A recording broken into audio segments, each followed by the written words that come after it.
Corner to Corner podcast. My name is Jeff, and I'm joined as always by Paul. Paul's laughing because I just did an awful intro before this one. I said I was going to change the way I introduced the episodes, which I suppose now I have, really. There you go, yeah. So we're here today to take a special look at the History Between Us zine. Let me show you the book here. Jeff has the actual book. I've got a PDF. Jeff is obviously special, but that's fine. That's okay. It does look really, really nice. Look at that. So it's a bit shiny, but what a lovely front cover. But before we go any further with this, I'll just tell you a little bit about it. So as you probably know, there's an awful lot of great fan content out there in the Who community. You know, fan audios such as the ones that we did at Christmas time and Halloween, fan fiction, fan art, fan photography, figure photography, cosplay, all sorts of stuff. And the History Between Us zine. Well, it's not really a zine. I'd say it's more of a book. It's a look book. At the size of that. 350 pages. It's amazing. And this is the latest project from the 77 Years team, and it's not the first one that they've done. So in a moment we're going to talk to Katherine Wheeler, who is probably the main creative driving force and brains behind the 77 Years team, to find out a bit more about their work and the history between us. But we'll take a look at it now. So basically this is an anthology book series, series of stories about the relationship between the Doctor and the Master, and it has a really cool framing device, which is 13 and Sacha's Master going into therapy together. They get forced into a situation, kind of by the TARDIS, really. So they sit down with this therapist to try to unpick and unpack their relationship, and look at why there's this. Hatred and anger between them, but why they're still drawn to each other across time and space, and where things changed between them. So then it quite cleverly uses a series of flashbacks to different a different incarnation of the Doctor and their relevant Master, to take them from their childhood together on Gallifrey and going across the eons between them. I thought it was brilliant, to be honest. And each story is kind of feels representative of the Doctor and their Master, and they're all really nicely written, and there's quite a kind of coherent style across everything. None of them sort of particularly jarring in their differences or anything like that. And obviously it's an unofficial thing, so none of this is necessarily canon unless you want it to be, but it kind of fills in things with each Doctor and Master and their incarnation, and there's some stuff that we haven't seen, like 11 and the Master on meet in it as well, and we see 4 going to visit Crispy Master and at kind of the end of their life, and is it a trap, and has the Master lured the Doctor there to drain his regeneration energy? And then you get a third Doctor story where he meets a band, and there's like a bit of a sort of hallucinogenic tea trip in it and stuff like that.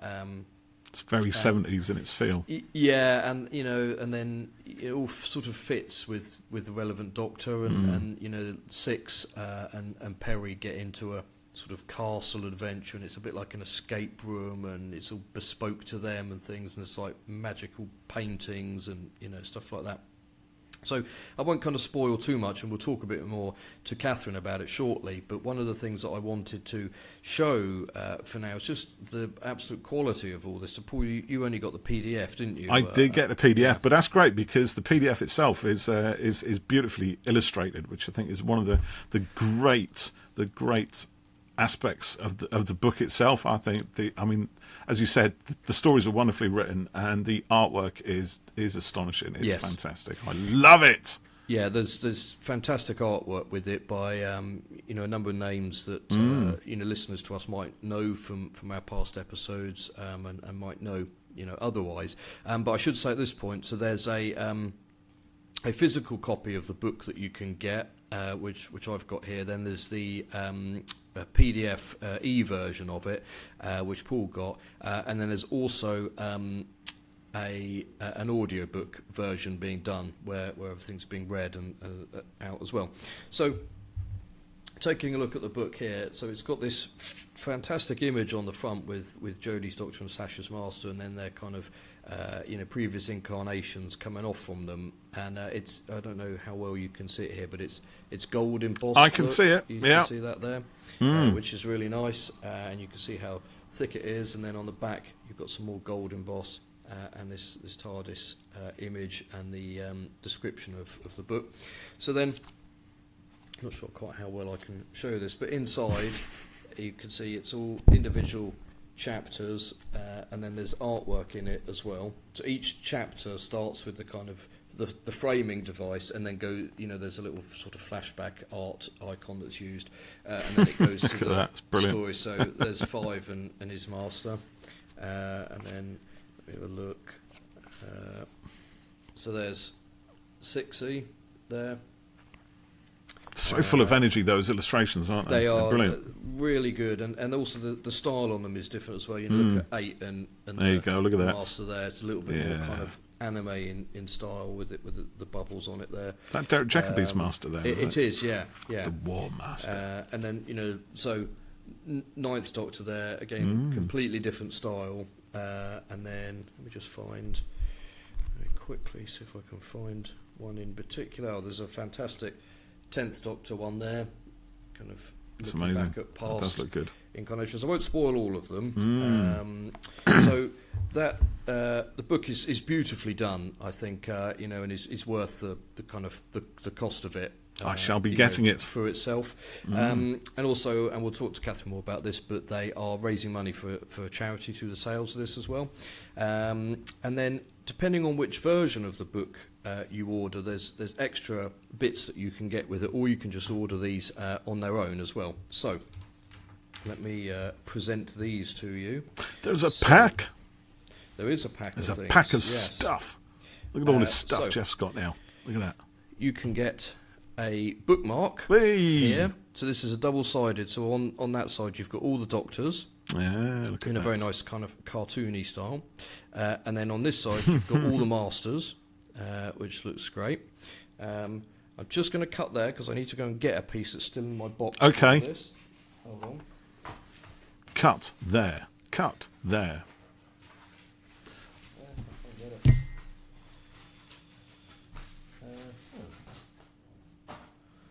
Hold on, where's that gone then? There's a sticker sheet. Oh, it's here. Okay, right, I can carry on. Right, so if you get the version with the bookmark, you can also get a sticker sheet, which has got various kind of love hearts, like the sweets where it's like be mine and stuff, and these say things like "I'd destroy Gallifrey for you," and my heart belongs to the Doctor, which is quite cool. So then there's also art prints that are available that you can get. So you can get just the book with these. So let me bring these up. So I'm afraid I can't remember who does each drawing. We can add that info on screen. So there's one of 13 in the Master here, and all of these artworks, like you said, Paul, they're fantastic. And really, this is the kind of quality that you could see in a Titan comic or something. It's absolutely brilliant. So we've got one here, which again, is so sort of sort of 70s looking, and that's the third Doctor and Roger Delgado's Delgado's Master, isn't it? And this one is by Kelly Rosen, who's done some artwork for us before. So that's 9, and the Sim Doctor, the Sim Master, I should say. Sorry. And then we've got 7, and the Master with cat ears there. Oh yeah, Survival. Yeah. And then we've got 13 with Sacha's Master there, but burning Gallifrey. And then they also have, I'm just going to check their website and see how you get this. So there's also these acrylic badges that you can get as well. So the first one is look at that. The Master's TARDIS as the Australian Outback House with a couple of little love hearts Spyfall. Yeah. A little and then TARDIS. The Doctor's TARDIS as With well. little love hearts on it. Yeah. So Look at that. you can buy those bits on their own, or you can get them, with the book, like I was saying, and I think probably with the digital copy as well, maybe. So I think it's really, I wasn't expecting these kind of extras to come when the book was sent to me. I just can't kind of enthuse enough about the quality of all of this, and like fanzines, probably before the internet were quite a big thing, weren't they? You'd pay, get it in the post and stuff like that. But they kind of, are not as They varied in their quality. Well, yes, I'm sure they did, and also now with forums and the internet and that, you kind of don't need them as much. But with this, and there's like the Warp magazine and stuff, and is it Cutaway Comics that you like as well, Paul? There's a sort of bit of a resurgence maybe of stuff, and they all look such high quality. Yeah, that, absolutely. It's. I just think it's great, and all these creatives coming together. Each story here is written by a different writer, and there's different art from multiple artists and stuff. So yeah, I've really enjoyed going through the book here and reading it, and it genuinely felt of the kind of quality that you'd get from one of the official books that you buy. There was a book, I Am the Master, a while ago, that was kind of a collection of master stories and like Star Tales with the Doctor meeting different celebrities over time periods. And this is sort of that kind of anthology type thing, but with a recurring story with the framing theme. With the framing, yeah. And the Master and the Doctor have always had a kind of complicated relationship that was kind of born out of a friendship, and I think they explored reasons for why it kind of fell apart in this quite nicely, and why they kept kind of getting drawn back to each other, and the Master essentially wanting attention and and stuff like that. And it there was that bit with 12 and Missy, when they were best frenemies and all that, and it's kind of building on all of that. Yeah. But we'll go over it now and talk to Katherine, who's the creative brains behind all of this. And I know that Katherine's a big fan of Sacha's Master, and I'm sure she'll have a few tales to tell us about meeting Sacha as well. So let's go over and chat to Katherine now. We're joined by Katherine Wheeler now, who is the creative brain behind the History Between Us zine. Good afternoon, Katherine. How are you? Good afternoon. I'm all the better for being on this podcast. Oh, she says the right things. Look at that. We like Katherine. Yes. Immediately elevated to the top of our guests. I love it. That's a great response. Yeah, brilliant. Like that. Yeah. Right, so as people who've been watching and listening to the podcast so far will have gathered, we're going to be talking about this little wonder that you've been involved with. So let's kick this off by telling us a little bit about how the 77 Years team came together. Well, it's a long story. It's about 3-4 years long. So in lockdown, get ready for the law now. In lockdown, I was, everyone was very bored. I was locked inside. I had nothing to do apart from university work, but nobody does that. And so I thought, I think I joked in a sort of group chat somewhere, like, I could just put these things together in a book. Like, I'm writing all these stories, whatever. People could put these together in a book, and you could just sell it, couldn't you? It was a joke. I can't remember exactly what joke I was making, but I didn't mean it at all. I was like, oh, wouldn't that be funny? And then somebody was like, oh, if you need anyone to help, I can help you with it. And this was before I got my current sort of team members, Em and Dev and Nat.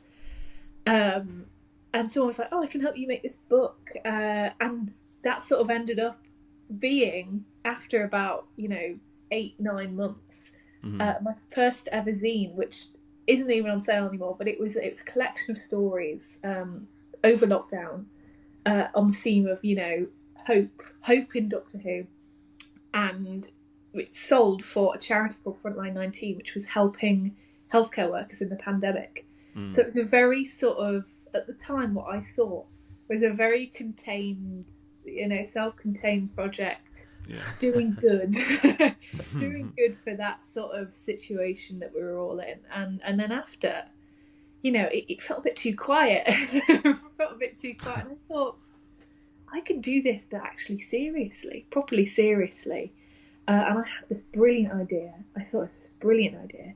What if, because I'm a massive fan of the Master, if you hadn't gathered. Yeah, we did guess that. Yeah. Follows me on social media, hasn't guessed that. I don't know where you're looking, really. But I thought, what a great idea. I can make a book out of the Master's 77-year exile on Earth. After the Doctor leaves him in Paris and he's left to live through the 21st century. I thought, there's a massive story there. And of course, someone before me had recognised that in an official Doctor anthology. Dr. Matthew Sweet, the man himself. Oh, yes. Yeah. A great man, amazing man.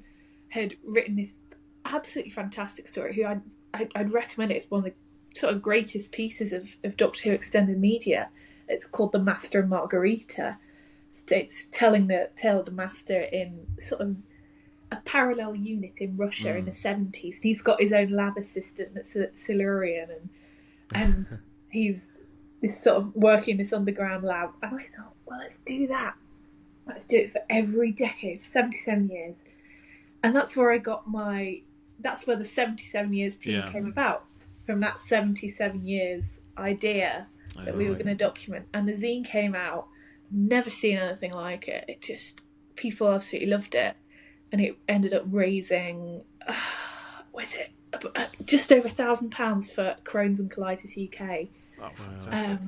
And we told Sacha Dhwan, because obviously he was playing Master in the book. He got the zine. We told Dr. Matthew Sweet, who was over the moon with it and sort of stunned that anyone would come up with this and whatever. And then we said, we're having so much fun, let's do another one.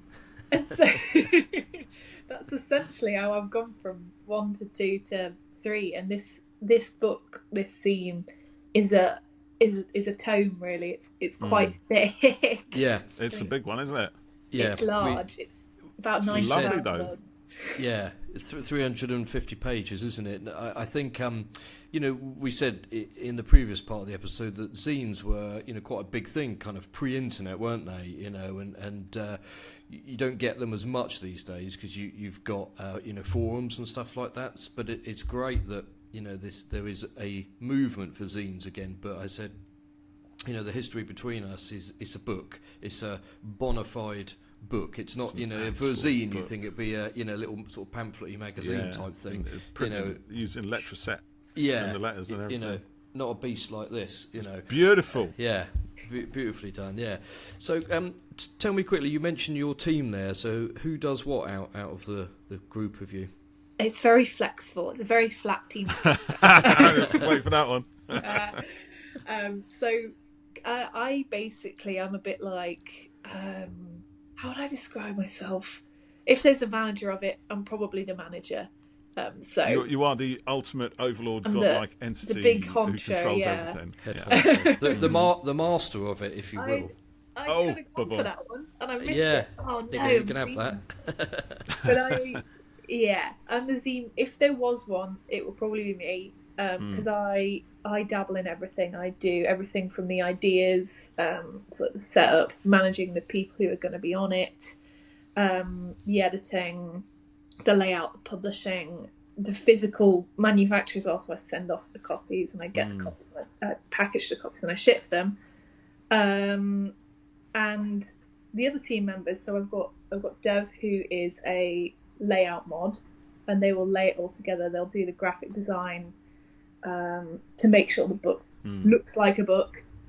Got M, who does graphics, social media, and our latest recruit, Nat, came on board sort of quite late on in the journey, but has been amazing, and that helps with the shipping, because this book has gone absolutely crazy, and there are so many copies ordered that we can't actually manage them all. Really? So she was helping with they were helping with the physical shipping and just to get all of them out, because there were just so many of them. So you get them printed and they come to you, and then you guys take care of the shipping on it. So there are easier methods. We could make it easier on ourselves and order it from a company that ships it for us, but kind of what we brought it upon ourselves really. What we wanted to do was make sure the package is okay, everything's in there. You know, with other companies, if they don't get it right, you can't check it before it goes off. And you know, we've caught things that we wouldn't have been able to catch, and so it's quite a funny scene. You end up with 500 books in your bedroom essentially. Wow. And you can't move. Can't move for your books. Yeah, I can picture that a little bit. One of the projects I worked on years ago was music competitions, and we'd have to send out DVDs to the bands that we'd filmed. So some shows, there'd be 90 bands playing, and you might sort of have to do 60 DVDs out of that lot, depending on what had ordered it. And you might have 4 shows across a weekend, every weekend for like 3 months. So the office would just be filled with blank discs, burnt discs, jiffy bags, just clam cases, boxes filled, ready to be posted, and tons of it. And after, like, I'm not saying this happened to you guys, but after about 2 years of doing that, I was like, I don't want to do this anymore. It is get a specialist company to do it, but then that increases your cost as well, doesn't it? So it's that kind of time versus cost, and obviously the money for this, the sales, it's going to charity. So you want to make sure that as much of that as possible goes to the charity without sort of corporate entities siphoning it off for their own benefit. Exactly.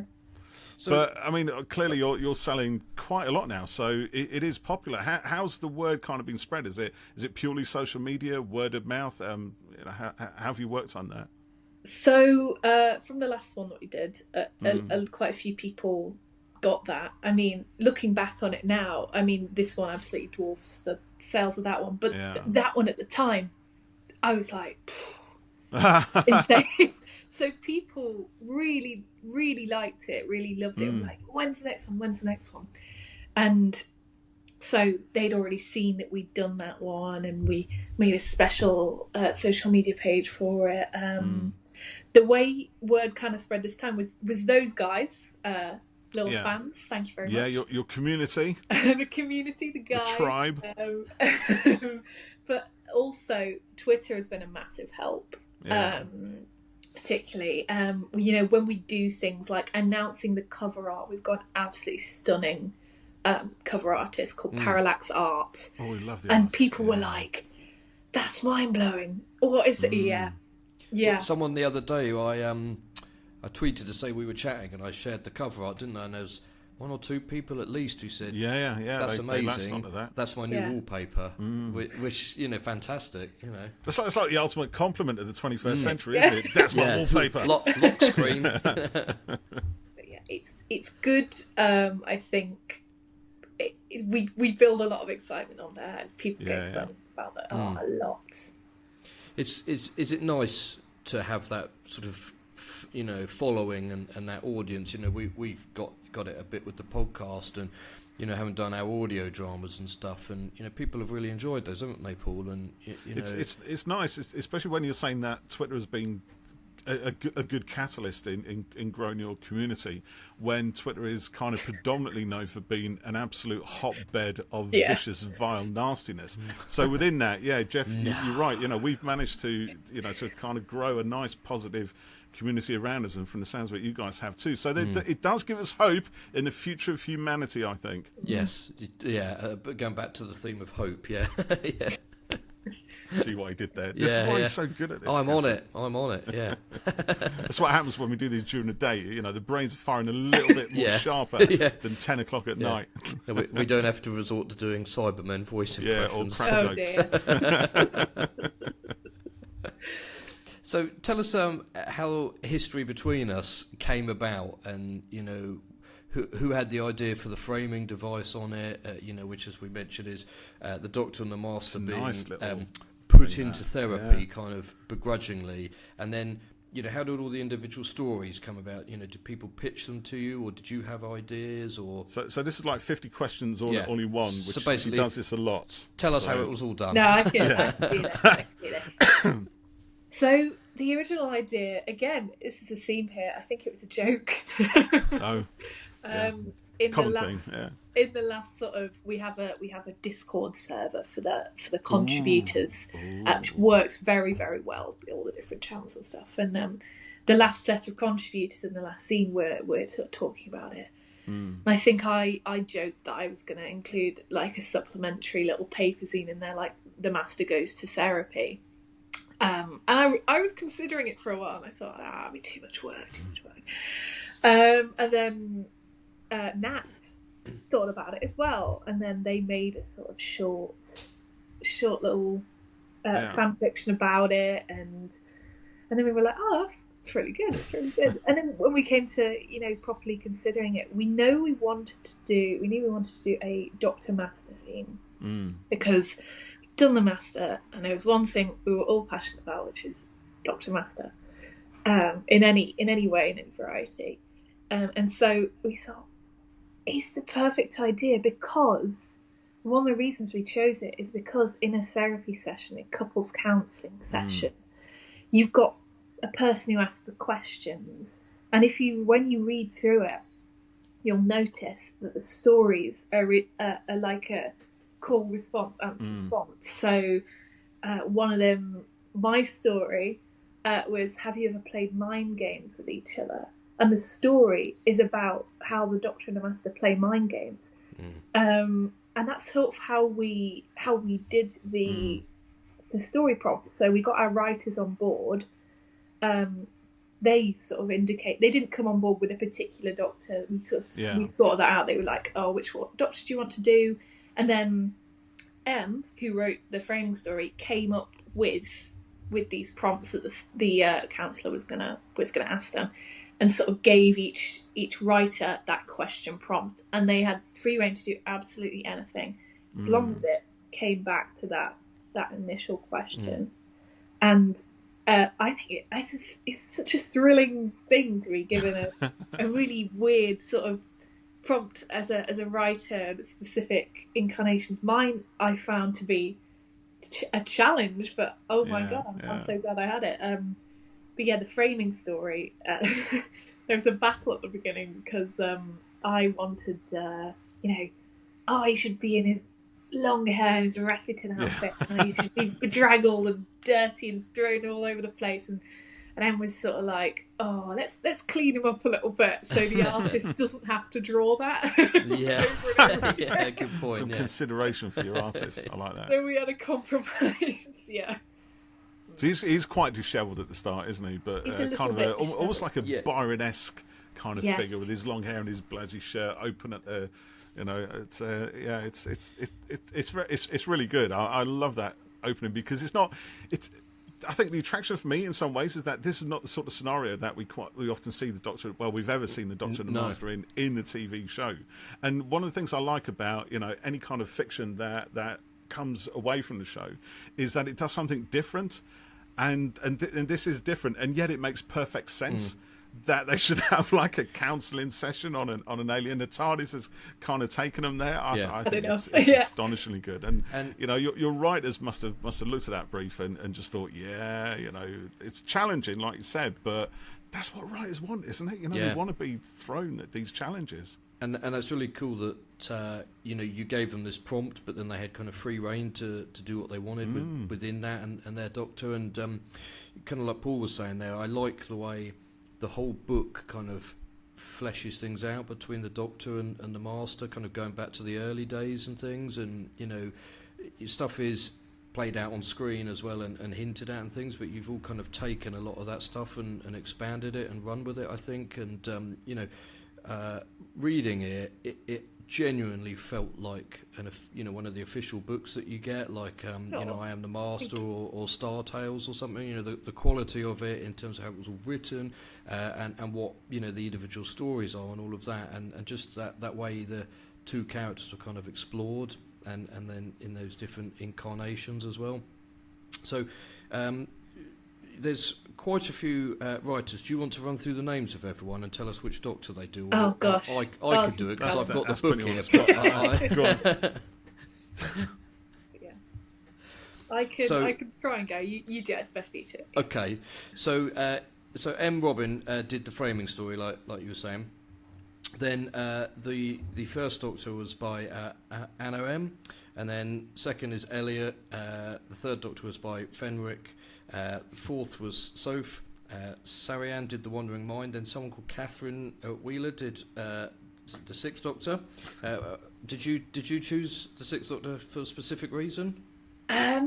So by process of elimination, the Doctors were allocated, and it wasn't that the Sixth Doctor was the least popular Doctor, or any Doctor was the least popular Doctor, but everything had been allocated. And as sort of a person who was, modding and leading on a zine, I thought, what I'm going to do is take the Doctor and the Master that haven't been used, and even the Companion, and that's my scenario. So I got a bit more structure. I had, this was who I was going to work with from start. So yeah, I did the story that plugged the gap, which meant we had every Master that we wanted in there as well, which is a sneaky hint. And then 7 is Wreckage of Stars. Red did 8. 9 did 9. Rose S did 10. Fiction Penned did 11. Tell me if I'm getting them jumbled up here. J did 12, and Natalia Fox did 13, and then M finished off again as well. So it's and also the art as Jeff, well. Well done. So we had a look at these earlier. But you got these fantastic prints. Can you tell me who did what, by the way? Because I know one of them from Kelly Rosen, who's done some of our audio drama work, and has a lovely style. So who's behind this one? So that's Jenny. That's Jenny O'Grady. I think they're Artbook Juice on socials. That is Leo. So Leo makes Leo Jones, I think. Okay. So hold on, you might have to describe these, Jeff, for our audio listeners. Of course, audio only. If you're listening, this one here is a kind of 70s looking Third Doctor and Master kind of film poster, which looks really cool. Then this one is a picture of 13 and Missy, and we said yesterday all the quality of these you could easily see really in nice. This is a Titan Comics front cover. It's that quality. So who did this one again? Leo Jones. So okay, well done, Leo. And then there's a sort of semi kind of anime chibi type looking 13 on the ruins of Gallifrey there. Is that what you call it? The kind of cutie looking, so who's behind that one? That was by Taka Owens. And Taka, we have a sort of running joke in the server that they always draw hair very fluffy. Oh, right. I could do some of that. There's a reason I wear a hat. If you're described as being drawn by Taka, it's a compliment to your hair. And they're also, coincidentally, working on the soundtrack for the audiobook that we're very slowly working on. Okay, we'll come to that in a second. And then we've got this Seventh Doctor and Master picture there as well. That's a good one. That was by Dio. I can't remember their full username, but that's by Dio. I think their paintings have been around Twitter and Instagram. They do very nice watercolor. All of it is.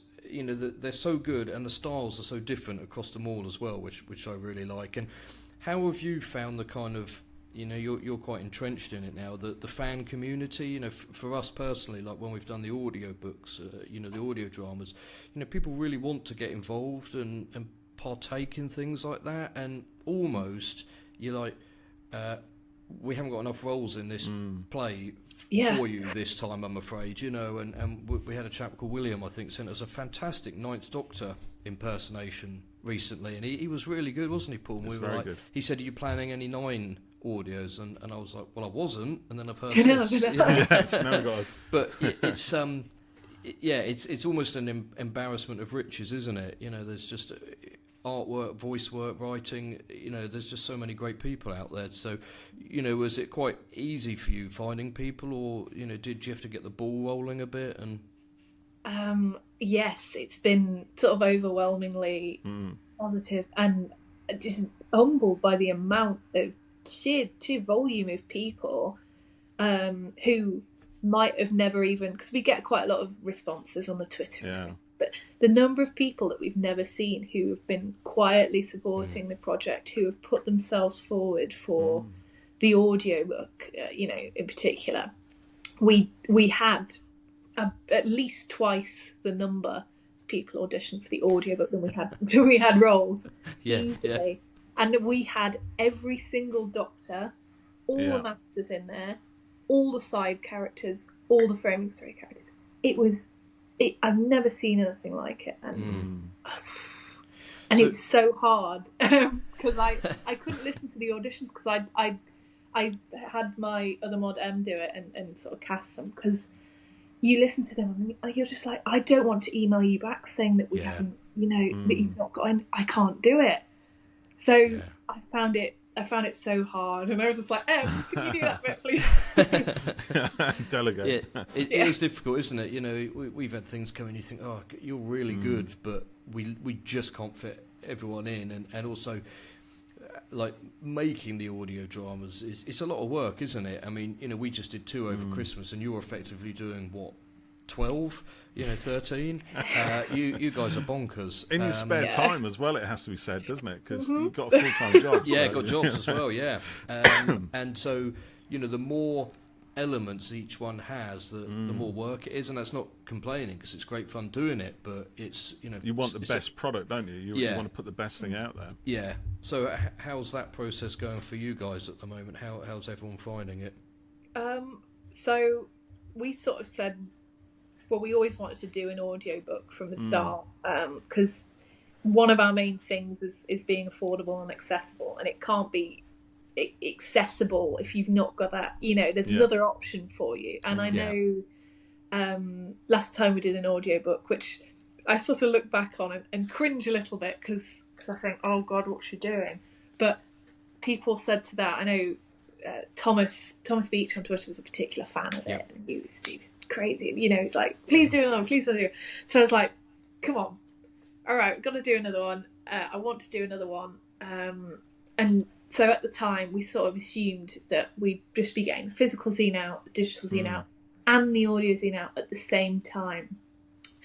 And and as I've worked on anything longer than an hour in audio form, that's an insane sort of statement to make. You can't say you're going to get it out at the same time. No. So as the project grew and we got somebody to do the soundtrack, which is kind of incredible on its own to say that we've got a soundtrack, we were like, okay, this isn't going to come out when we wanted to, if we want it to be good.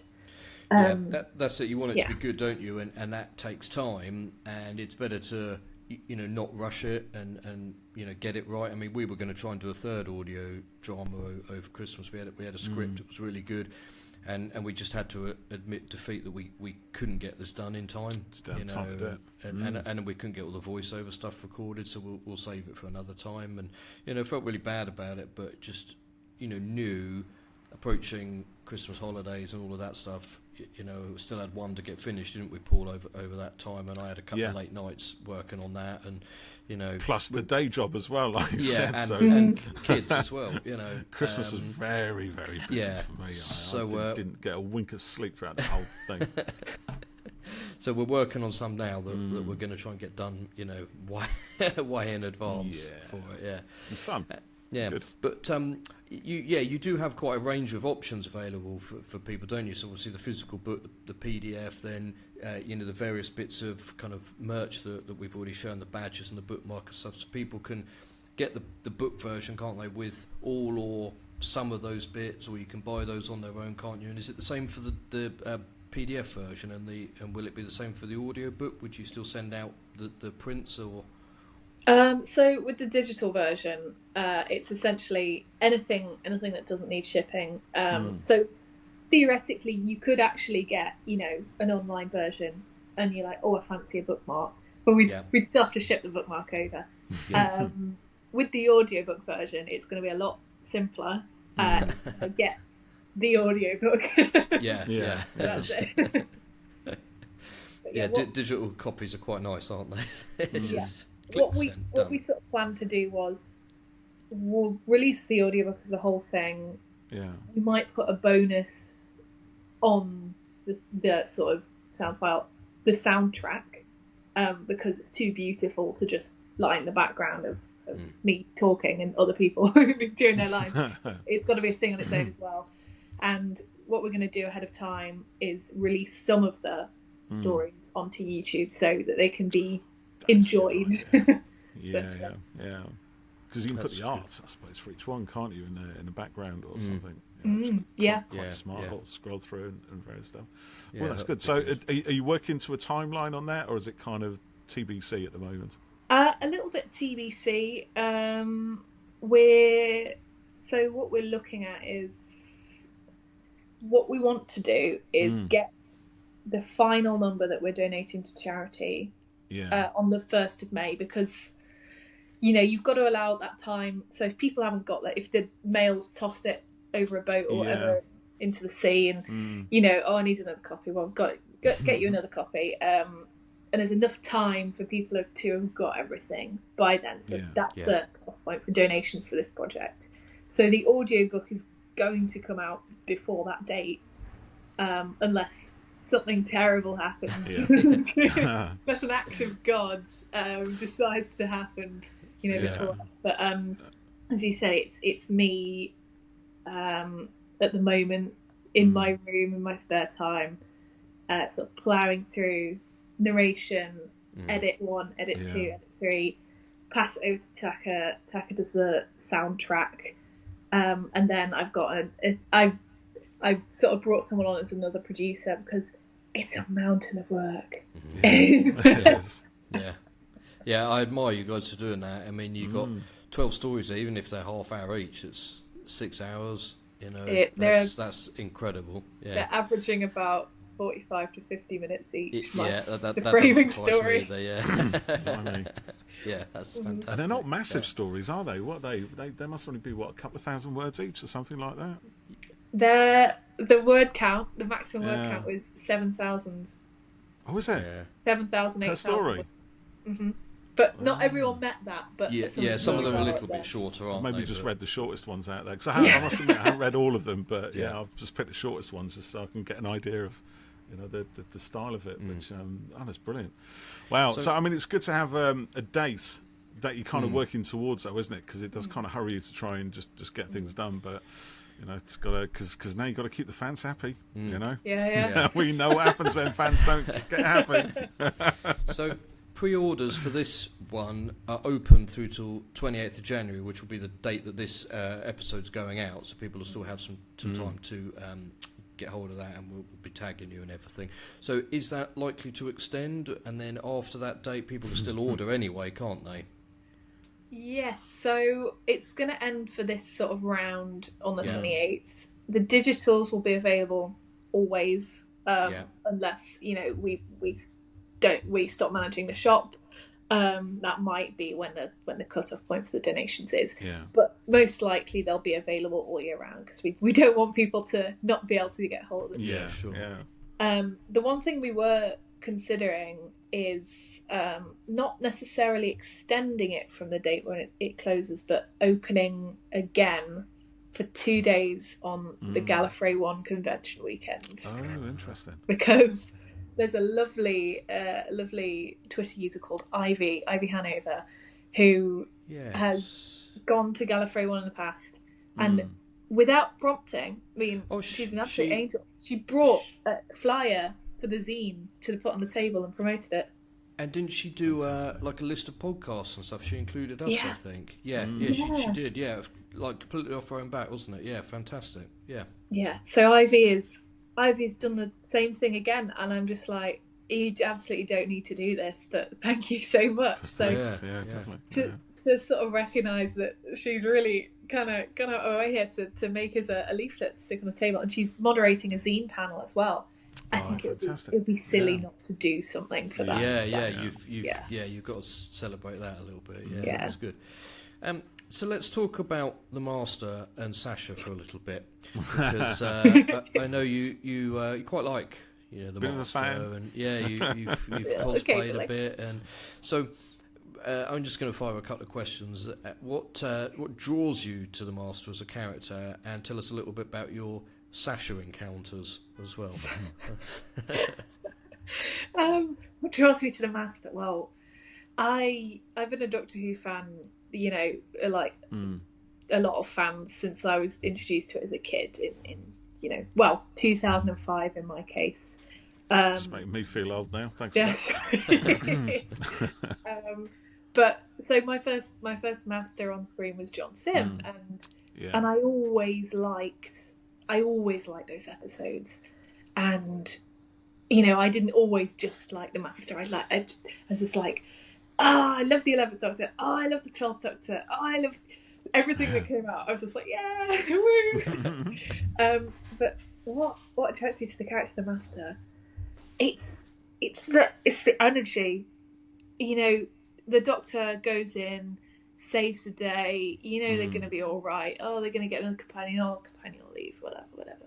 The Master, anything could happen. It's not guaranteed whether they'll be alive or dead by the end of the story. Every actor to play the Master it's just the excitement, the energy you get. A Master reveal. You know, it's Spyfall Part 1 aired, and it's the greatest day of my life. It was such a reveal, wasn't it? At the end, it was like, oh my goodness. And I wasn't spoiled. You know, the first time I really got into the Master was in 2017, watching Series 10, and Series 10 being the magical series that it is. It made me move to Cardiff. Really? Obviously to go to university. Of course. Obviously, of course, it's your decision. Yeah. But coincidentally, the university might have been used for filming on the Series 10. Oh, really? What would I know? Exactly. Anyway. Pure coincidence.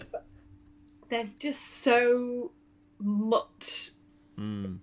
I can't describe it. It's crazy.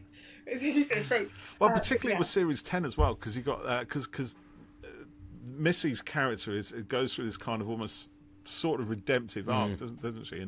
And I the ending of that finale where Missy and the older Master meet themselves and kill themselves.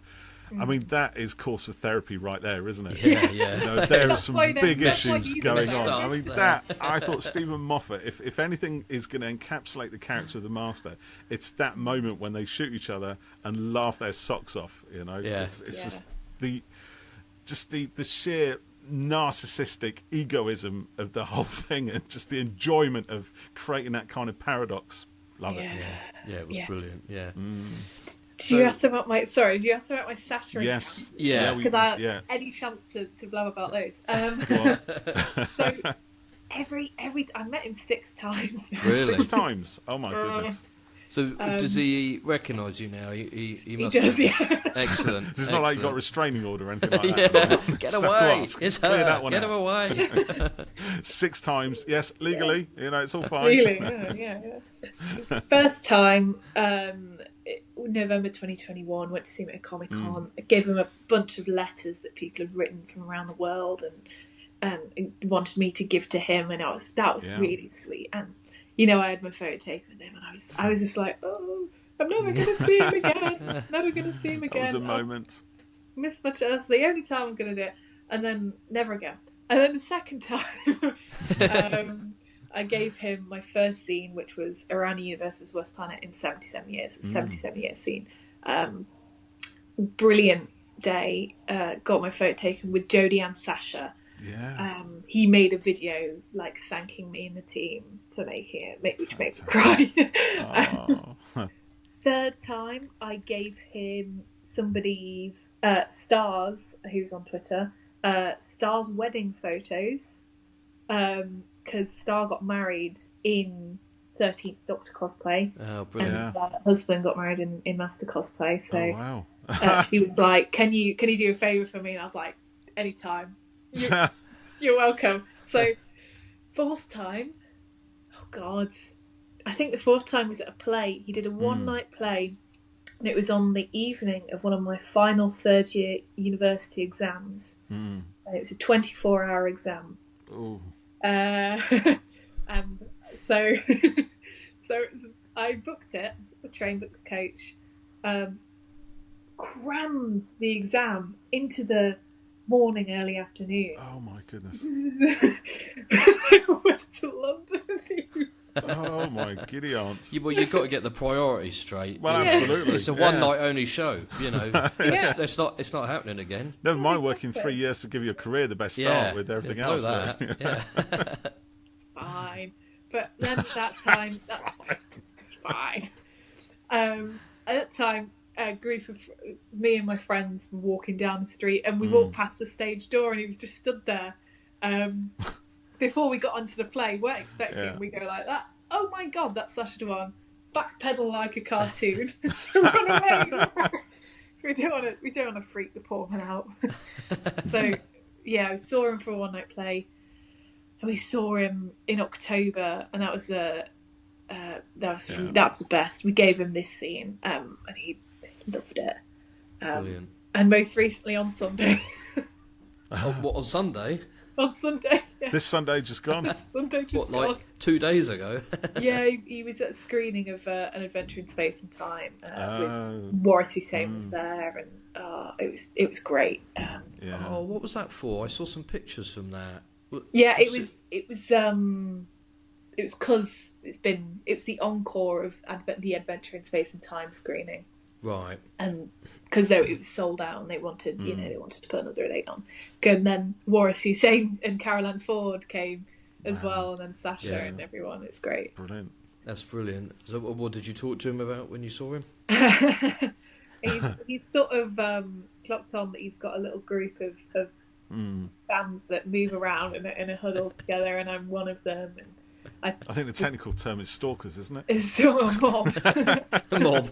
a murder of fans. I don't know. But, I was talking to him about in my work, because I work in the government. I work in very boring desk job, But I work in sort of the Parliament buildings, and Crohn's and Colitis UK go into government offices and stuff like that. Oh, right.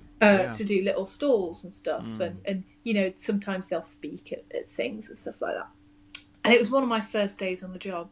I was walking down the corridor, bricking it. I was so nervous. I was gonna do a big job somewhere else, and I was like, oh, what if I mess it up? And I'm walking down, and I look to my right, and he's standing in a doorway. But I don't know. I walk past. I go back. It's a life-size cardboard cutout of Sacha Dhwan staring through the door at me, and I'm because what they do is they bring Crohn's and Colitis UK. They bring a life-size cardboard cutout of Sacha Dhwan to every event that they do. Did I? And so I was just like, Either you're going mad, or he's now you're following seeing you. him everywhere. Yeah. what level of nerves am I at this point where I'm hallucinating and he's watching me? Oh my goodness! So, am I right in thinking you met Jodie as well? Yeah, you said you met Jodie, didn't you? Yeah, I met her. I met her once properly, which was at Birmingham Comic Con, and I haven't been to as many cons that Jodie's done because she'll do a load and they'll be in America and whatever. And I never got to see her on set really, because it was I moved here during COVID, and you can chase sets where you like, and I did for a little bit. Saw John Bishop and stuff like that, but I never really saw Jodie. So I've met her once, and she's great. Yeah, I tell a lie. I've met her twice. What am I talking about? There you go. Go on.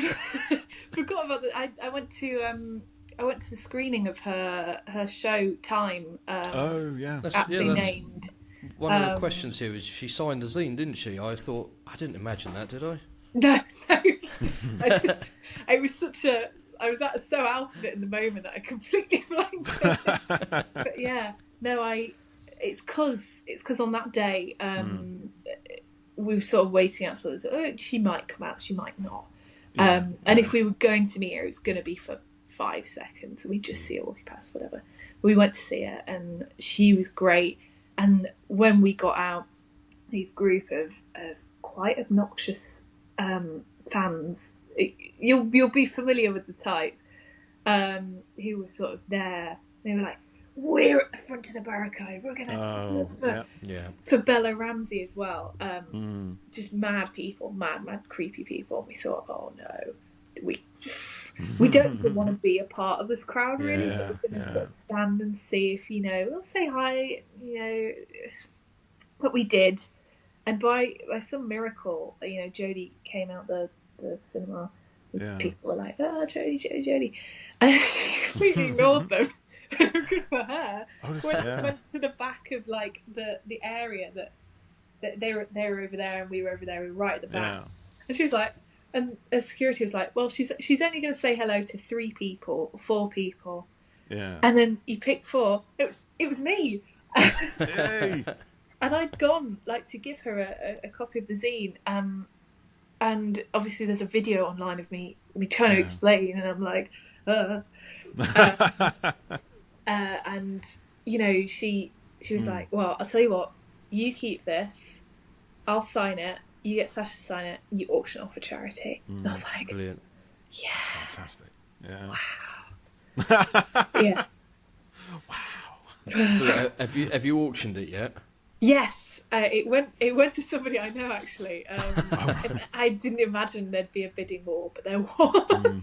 Oh, brilliant! Yes, because someone was like, "Oh, I'm bidding this amount immediately." And let's do it. But people went in on it, so I was really happy. Fantastic! That's brilliant. That's great. That's fantastic. So, obviously, you've got the audiobook in progress at the moment. What's next for 77 Years Team? A holiday. Yeah. Holiday. You might tell yourself you won't do this again, but I think we all know that you will. Everybody got it in your blood. It would be alive. I think it's such a good thing. You can't let it stop. You can't let it go to waste. Then someone came up to me at the screening on Sunday. It was funny at first because they were just like, "I can't believe you've read this book. Like, I can talk to you about it." And I'm just like, "Oh, I've read it all right." I've read it all right. It's really funny. They were really sweet, bless them. And they were like, "What? Please do another. Please do another, because like we just need another book like this." And I can't stop. Yeah. I can't. No matter how much headache it causes me to maybe arrange some of the packaging or the shipping, it's nothing really. In comparison. It's amazing to do something that brings some, joy and entertainment to people. Yeah. We did our first audio dramas as a bit of an experiment, really, didn't we? I can't really even remember how we came up with the thought of doing it, but we thought we'll try and see what happens. Read the script. What do you think? Yeah. I like that. Yeah. I was like, okay, let's do this, and then the response was great, and we thought, well, we'll do it again, and people really want us to continue with them and stuff. So it's kind of opened up a new area in the podcast for us, and it's something that we really like doing. You're writing one at the moment, aren't you, Paul? Yeah. I was expecting it last week, but you haven't finished it yet. The writing process requires a certain mindset and environment and the right stimulus. Can't just knock this stuff out. Genius takes time, my friend, to cultivate, to be nurtured, and to flourish and grow. I should write that down, shouldn't I? Yeah, put that in it. If only we were recording. Yes. Yeah. So do I, actually. Otherwise, the last 40 minutes have been a bit of a waste, haven't they? Yeah. Have to redo it, yeah. Anyway, yes, Katherine. So, what is next? Have you got an idea for what you'll do? I have a few ideas floating around. I want to do something that's... Because, obviously, the zine came out in... Well, it was finished in October, November, whilst Shooty hadn't appeared on screen when it first went out for pre-orders, I think. But actually, now that Shooty's here, 15's here, I do want to maybe do something that's that current. And I do want to, as well as doing the zines as well, I want to sort of change it up a bit. Write myself in different ways. So, I'd love to do more for other anthologies, other fan things like Celestial Toy Room. I've written for them before. Anything I can write for, I've written a story for Josh Carr's Peculiar Adventures of Doctor Who that I'm very proud of. There's a story I wrote ages back that I'm going to try and put into an audio. Anywhere I can write, especially in a magazine or an anthology, would be amazing, because I write original stuff on the side anyway. I'd love more time to do that. So with the zine, maybe add another member of the team so I don't have to octopus arms everything at once, and also start really engaging with Doctor Who and fan community with writing and stuff. Would you write for an audio drama at any point? I would. Okay. Oh, good. Well, we'll have a chat about that at some point. Well, Katherine, it's been brilliant talking to you today. Thank you so much for joining us, and hopefully people will have got a bit of an idea and a good feel for what the zine is about, and they've been able to have a bit of a look at it through the YouTube version here. And we'll put the the link for people to order online and everything, and hopefully we can help send a few sales your way. But honestly, fantastic work, to you and everyone involved. It really is brilliant, and we can't wait to see what you guys do next. Thanks. Brilliant. It's been joyous. Thank you. Thanks for joining us, Katherine. Listeners, thank you for listening. Viewers, thank you for watching. Wait up until we give you another episode of the Who Corner to Corner podcast. Ta-da! TTFN. TTFN. With. Yeah. Thing.